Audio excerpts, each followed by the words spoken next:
The afternoon sunlight caught the crystal champagne flutes as I examined them on the display shelf. Each one was etched with delicate scrollwork, the kind of elegant detail that Emily would appreciate. At 62 years old, I developed an eye for quality, whether it was in naval equipment during my 30 years of service or in wedding gifts for my favorite niece. The jeweler smiled as I nodded my approval, and I was reaching for my wallet when my phone buzzed. Unknown number. I almost dismissed it. Spam calls were a daily nuisance. But something made me glance at the screen. It wasn't a call. It was a text message. Don't let Emily marry David Chen. Check his real name. This wedding is a mistake. My hand froze halfway to my pocket. I read it again, feeling my chest tighten. The jeweler was saying something about gift wrapping, but his voice seemed distant, muffled. I looked up at him, trying to arrange my face into something resembling normalcy. Sir? Would you like these wrapped? Yes, please.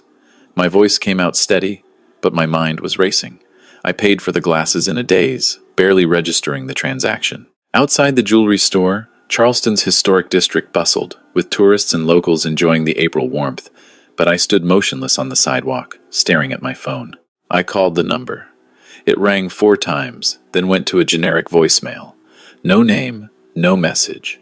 Just the mechanical voice, asking me to leave a call back. I hung up without speaking. Who would send something like this? And why now, just 3 days before Emily's wedding?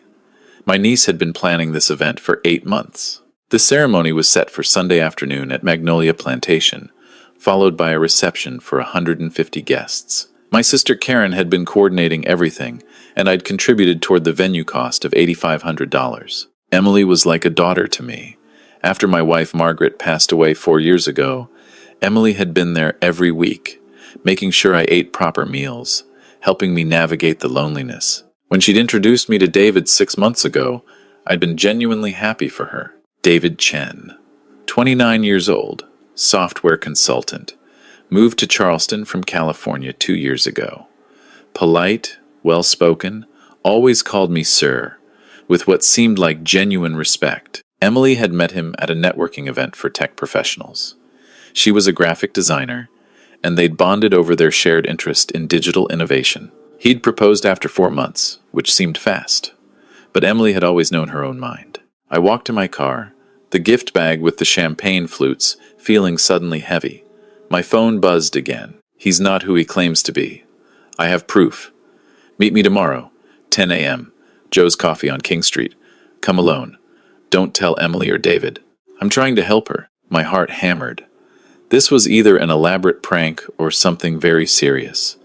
I got in my car, but didn't start the engine. Instead, I sat there, watching tourists photograph the colorful houses, trying to decide what to do. I could call Emily right now, show her these messages, let her handle it. But what if this was just someone trying to sabotage her happiness? What if it was an ex-girlfriend of David's, jealous and vindictive?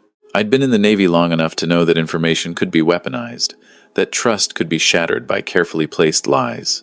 But what if it was real? I drove home to my house in the suburbs, my mind turning over every interaction I'd had with David. Had there been any red flags? Any moments that seemed off? I thought back to Christmas dinner, when David had talked about his childhood in San Jose, his parents who'd immigrated from Taiwan, his younger sister studying medicine at Stanford. He'd shown us photos on his phone. Everything had seemed normal, even endearing. That evening, I tried to distract myself with the Braves game, but I couldn't focus. During the 7th inning, I called my old friend Patrick, who'd retired from the Navy the same year I did. Patrick now worked in corporate security in Atlanta. Michael, what's going on, buddy? His voice was warm, familiar. Patrick, I need some advice. Hypothetically speaking, if someone wanted to verify another person's identity, their background, what would be the legal way to do that? There was a pause. This about Emily's wedding? I shouldn't have been surprised. Patrick had met Emily at several Navy reunions. He knew how close we were. Maybe. I just want to be sure. Background checks are legal if you have consent or legitimate concern.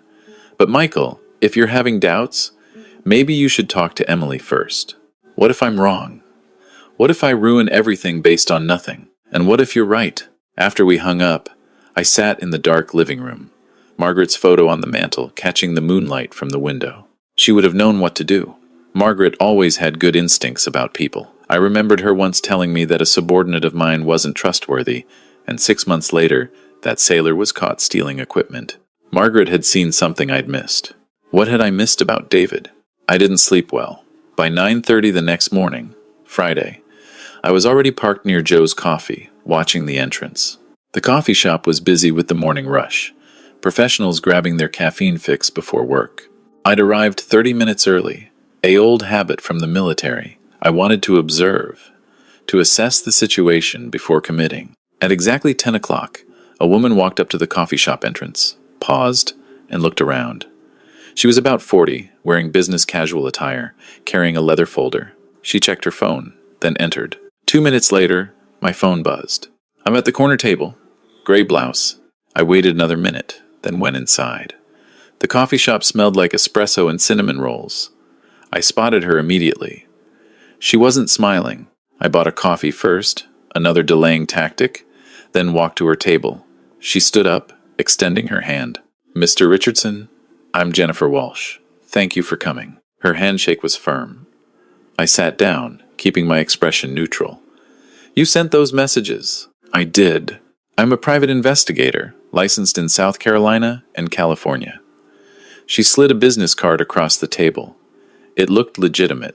I've been hired by a client who has a vested interest in exposing David Chen's activities. What activities? Jennifer opened her folder and pulled out a photograph. It showed David, or someone who looked exactly like him, standing next to a different woman. They were both dressed formally, her hand showing a wedding ring. This photo was taken 14 months ago in Sacramento, California.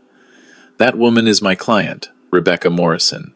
She married the man she knew as Daniel Park in October of 2023. 3 months after the wedding, he disappeared with $42,000 from their joint account, along with several pieces of her jewelry and her grandmother's engagement ring. I stared at the photo. It was definitely David. Same face, same slight build, same way of standing with his weight slightly forward.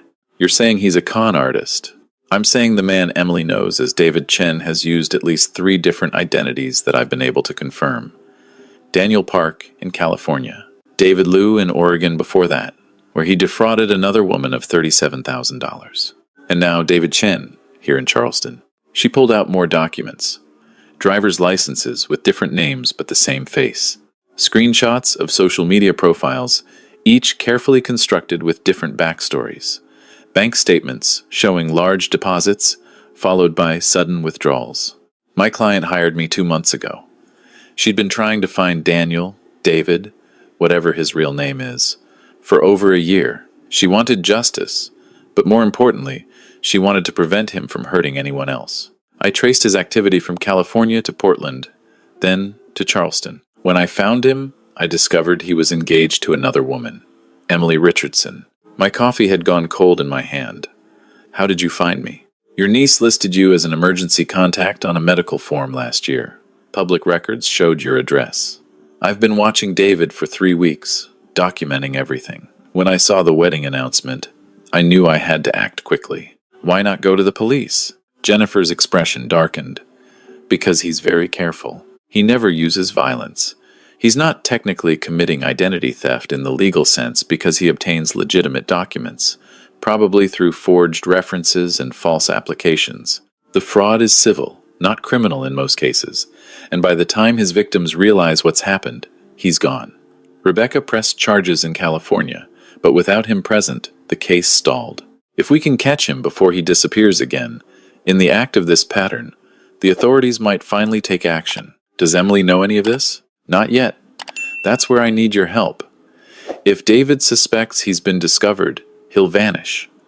Emily will never see him again, and he'll just move on to the next victim in another state. But if we can expose him publicly, with evidence, in a way that he can't escape, then maybe we can stop this pattern. I felt sick. My niece, my Emily, was about to marry a predator. She won't believe this. She's in love with him. That's what he does, Mr. Richardson. He's very good at creating an image of the perfect partner. Attentive, romantic, respectful. He researches his targets, finds women who are successful but lonely, who want to believe in love. Emily is perfect for him. Single, financially stable, with a family that would contribute to wedding expenses. The venue, I said quietly. I gave them money for the venue. $8,500. Karen contributed another $6,000. David claimed his parents would wire funds from Taiwan for the reception costs, but that wire never came, did it? He said there were banking delays? I nodded slowly. That had happened just last week.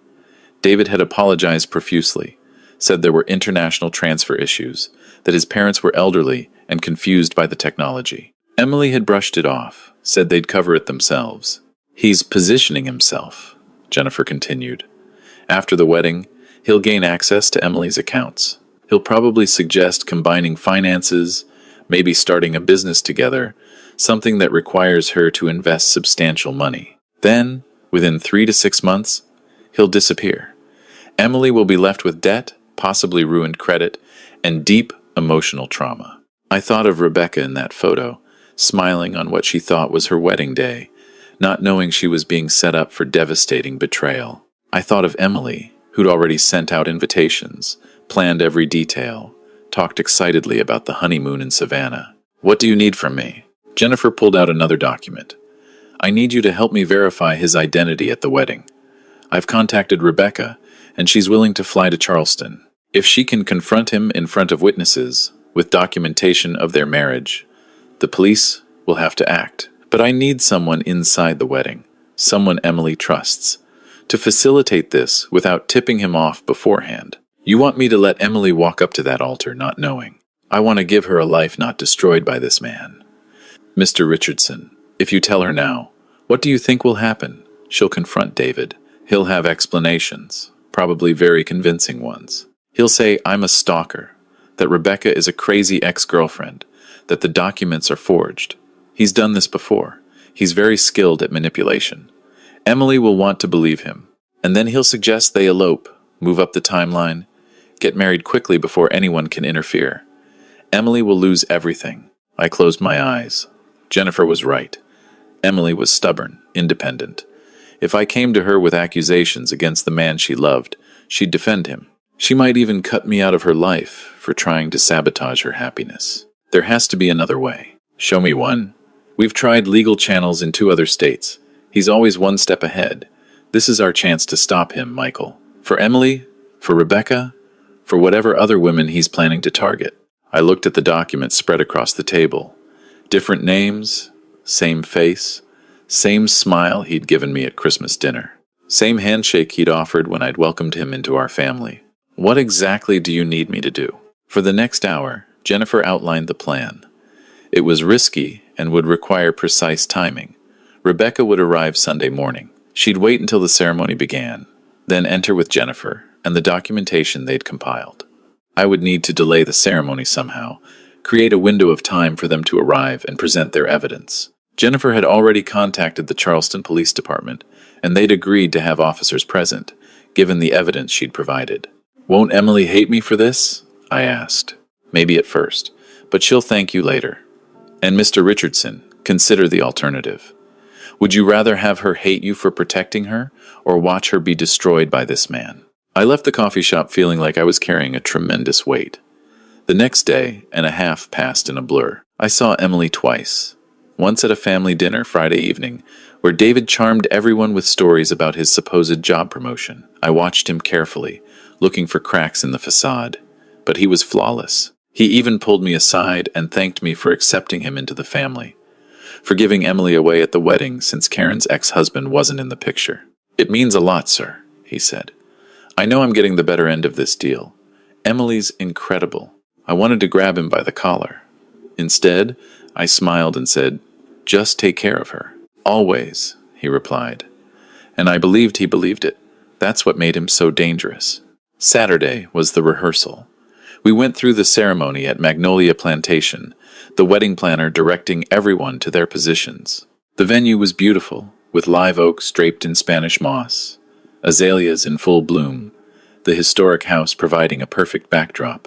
Emily was radiant, laughing as she practiced walking down the aisle. David stood at the altar, watching her with what looked like genuine love. I thought about Margaret. about how she'd see right through this. I thought about all the trust exercises in the Navy, all the times I'd had to make split-second decisions that affected people's lives. This was worse. This was personal. That night, I barely slept. My phone buzzed at 6 Sunday morning. Jennifer, we're in position. Rebecca's at the hotel. Police are briefed. Are you ready? I texted back. Yes. The morning passed in slow motion. I put on my suit, the same one I'd worn to Margaret's funeral. I drove to the plantation, arriving early to help with final setup. Emily was in the bridal suite with Karen and her bridesmaids, getting ready. I could hear their laughter through the door. Guests started arriving at 1:30. The ceremony was scheduled for 2. I stood near the entrance, greeting people, checking my phone every few minutes. At 1:45, Jennifer texted, 10 minutes out. I walked to where the wedding planner was organizing the procession. I need to talk to Emily for just a moment, I told her. Before she walks down. Now? We're about to start. Please. It's important. Just 2 minutes. She frowned but nodded. I knocked on the bridal suite door.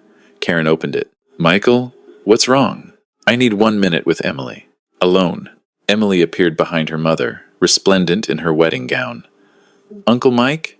Is everything okay? I stepped inside and closed the door. Karen started to protest, but Emily touched her arm. It's fine, Mom. Give us a second. When we were alone, I looked at my niece, this woman I'd watched grow from a baby to the accomplished professional before me. I thought about all the time she'd been there for me, all the Sunday dinners, all the conversations about Margaret, about life, about moving forward after loss. Emily, I need you to trust me. Her smile faded. What's happening? In a few minutes, something is going to happen that will be confusing and upsetting. I need you to know that everything I've done has been to protect you. I love you more than anything in this world. Uncle Mike, you're scaring me. Do you trust me? Of course I do, but then remember that. Whatever happens out there, remember that I love you and I'm trying to help. Before she could respond, there was a commotion outside. Voices rising, someone saying, You can't go in there. The ceremony's about to start. Jennifer's voice, firm and professional. Charleston PD is with us. We need to speak with David Chen. I opened the door. Emily pushed past me, her dress rustling as she moved quickly down the hallway toward the ceremony site. I followed, my heart pounding. The scene was chaos. Guests were murmuring, turning in their seats. David stood at the altar, his expression confused. 2 police officers flanked the entrance, and between them stood Jennifer and a woman I recognized from the photograph, Rebecca Morrison. Rebecca saw David and her face went white, then red. That's him, she said, her voice carrying across the venue. That's my husband, Daniel Park. David's confusion turned to panic, just for a split second, before he recovered. I don't know what this is, he said, his voice steady. I've never seen this woman before. Emily had stopped halfway down the aisle. What's going on? Jennifer stepped forward, holding up a folder.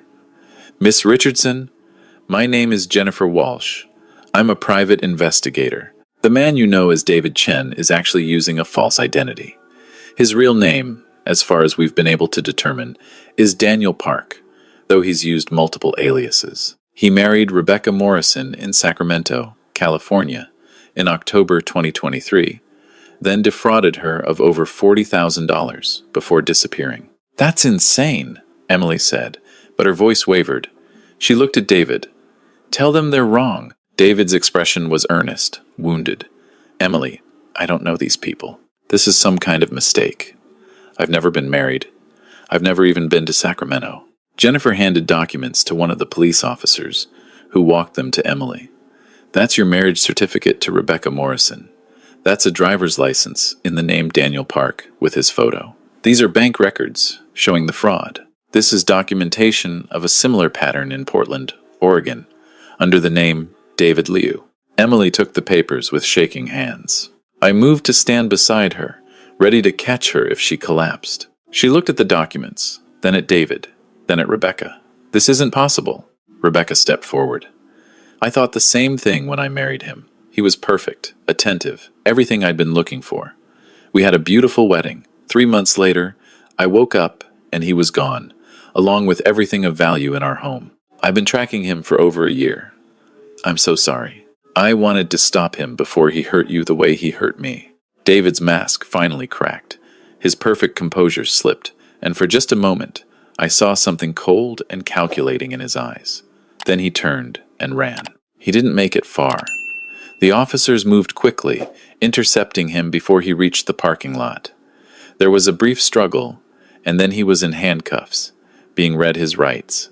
Emily stood frozen, the documents falling from her hands. Karen rushed to her, wrapping her arms around her daughter. The guests sat in stunned silence. I bent down and picked up the papers, gathering them carefully. One of the police officers approached me. "Mr. Richardson? We'll need statements from you and Miss Walsh." "Of course." Emily pulled away from Karen and looked at me. Her eyes were red, her carefully applied makeup starting to run. "You knew." "Since Friday. Jennifer contacted me." "Why didn't you tell me?" "Because he would have convinced you I was wrong.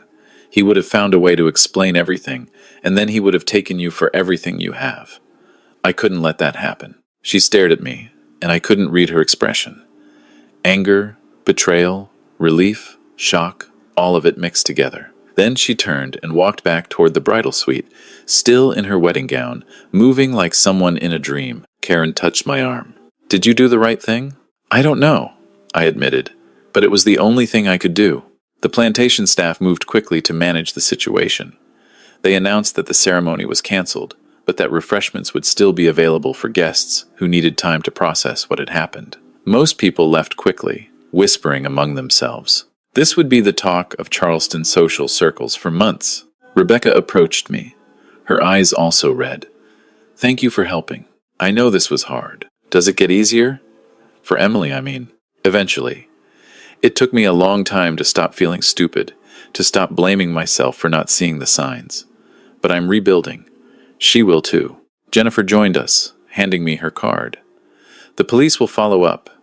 With multiple victims now willing to testify and evidence of interstate fraud, they can build a federal case. He won't do this again." I found Emily 2 hours later, still in her wedding gown, sitting alone in the plantation garden. Karen had tried to get her to change, but she'd refused. I sat down beside her on the bench. We sat in silence for a long time. Finally, she spoke. "I feel so stupid." "You're not stupid. You're human. He's a professional con artist, Emily. He made a career out of making women fall in love with him. There must have been signs, things I missed. Maybe. Or maybe he was just that good at hiding who he really was." She wiped her eyes. "I introduced him to everyone. To you, to Mom, to all my friends. How do I face any of them? The same way you face everything else. With your head up. You didn't do anything wrong, Emily. You loved someone. That's not a crime or a shame. He's the one who should be ashamed. I was going to marry him. I was going to spend my life with him. But you didn't. That's what matters. You're safe. You still have your career, your home, your future. He didn't take those things from you. He took my trust. How am I supposed to trust anyone again?" I didn't have an answer for that. I put my arm around her shoulders, and she leaned into me, her wedding dress crinkling against my suit. "I'm sorry," I said quietly. "I'm sorry I couldn't protect you from the pain. But I'd make the same choice again, Emily. Every time." "I know," she whispered. "I know you would." We sat there as the sun moved lower in the sky, casting long shadows across the garden. Somewhere in the distance, I could hear the caterers packing up the unused reception supplies. $8,500 for a venue, $6,000 from Karen, probably another $10,000 that Emily had spent on her dress, flowers, photographer, and everything else. All of it gone in an afternoon. But she was safe. That was worth every penny. 3 months later, I received a call from Jennifer Walsh. David Chen, whose real name turned out to be Marcus Wong, had been convicted on multiple counts of fraud and identity theft. He was facing 8 to 12 years in federal prison. Rebecca Morrison had gotten some of her money back through restitution orders. There were at least 2 other victims who'd come forward after his arrest, women in Texas and Florida who'd been too ashamed to report the crimes initially. Emily was seeing a therapist, working through the trauma. She'd thrown herself into her graphic design work, taking on new clients, building her portfolio. She still came to Sunday dinner at my house, though the conversation was sometimes strained, careful. She'd gone back to using her maiden name on social media, deleted all photos of David, blocked anyone who mentioned the wedding. But she was healing. Slowly, painfully, but healing. I visited Margaret's grave one afternoon and told her about everything that had happened. I like to think she approved of my choices, that she would have done the same thing. As I placed fresh flowers on her headstone, my phone buzzed. It was Emily. Thank you for Sunday dinner. And for everything else. I'm still working through it all, but I wanted you to know, I understand why you did what you did. I love you, Uncle Mike. I stood there in the cemetery, reading that message over and over, feeling something tight in my chest finally loosen. I'd made the right choice. It had cost something. Emily's innocence, her trust, her wedding day, but I'd saved her from something far worse. That night, I went home and finally put away the champagne flutes I'd bought that day in the jewelry store. They sat in my cabinet, unused, but not unwanted. Someday, maybe years from now, Emily would meet someone genuine, someone worthy of her. There would be another wedding, a real one. And when that day came, these glasses would be waiting. Until then, I'd do what I'd always done. Be there for her, protect her when I could, and trust that she had the strength to rebuild from this betrayal. Because that's what family does. That's what love requires. Not perfection. Not always knowing the right answer, but showing up when it matters most, even when it's hard, even when the choice might cost you everything. I'd made my choice on that sidewalk outside the jewelry store, reading that first text message, and I'd make it again.